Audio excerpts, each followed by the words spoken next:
So then I was able to get back to sleep, a decent sleep, because that was the only way to kind of handle the pain, because he had no fucking painkillers being given, at all. So went back to sleep, and then we woke up, I don't know, like 6, 7 or whatever it was, when the nurses and doctors were around giving us the actual fucking painkillers. So I was like, fucking fantastic, finally. So then I asked them what they were giving us. So it was like a 2-dose number, one through your cannula, and the other one as an injection. So one was, it's actually morphine that they were giving us, and I was like, oh shit, morphine. Heard about it in the movies. I was like, been to war, been injured, and here comes the nurse to give me some morphine kind of numbers. I was like, okay, interesting, try out some morphine. So they inject the morphine and whatever the hell else that they gave us. It didn't really work the way it works in the movies. It took a lot longer for it to kick in. But when it did, it was alright. I mean, the pain was a lot more bearable. I wouldn't say the pain was gone. The pain was a lot more bearable.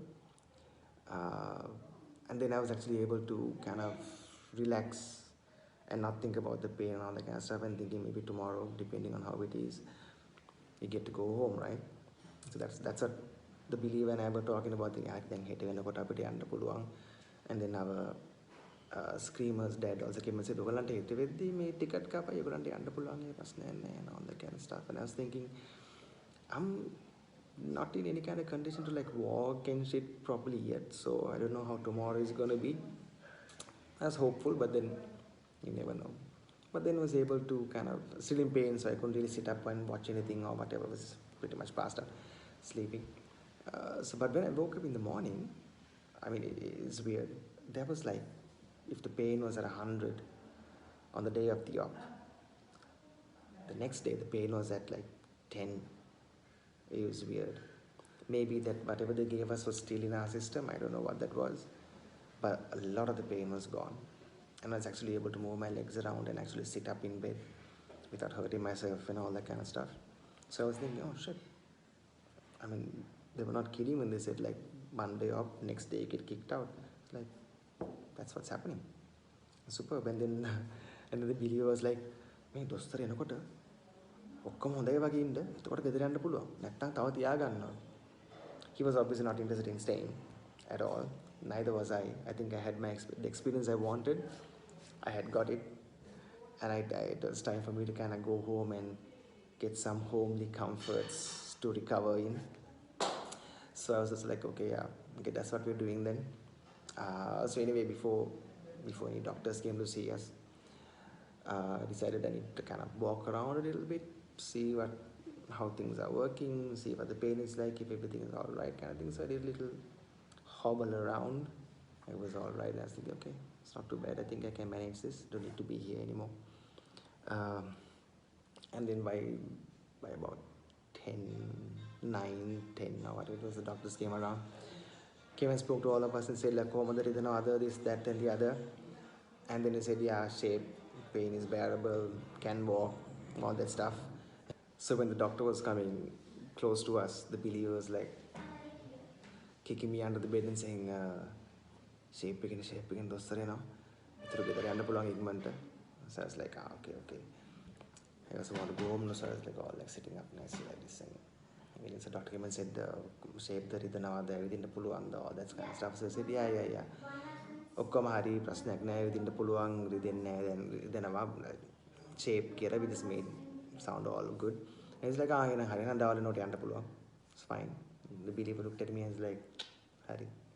Yeah, whatever. So by 12 is your visiting hour, at which point you get kind of discharged and you can kind of go home.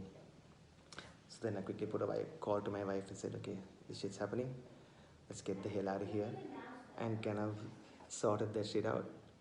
So that's pretty much my story of my hernia case and the shit that went down, because I wanted the experience of going to a government hospital and seeing what happens.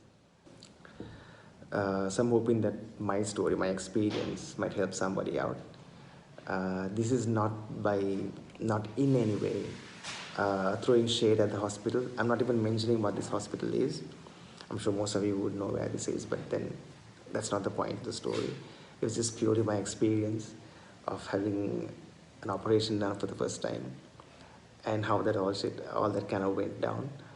So if any of you watching this has a little bump and is not sure what the hell it is, do some research, check it out. And if it is a hernia, it's not a big deal. Yes, there's some pain, there's some shit to go through, but I went through it, came out, still smiling.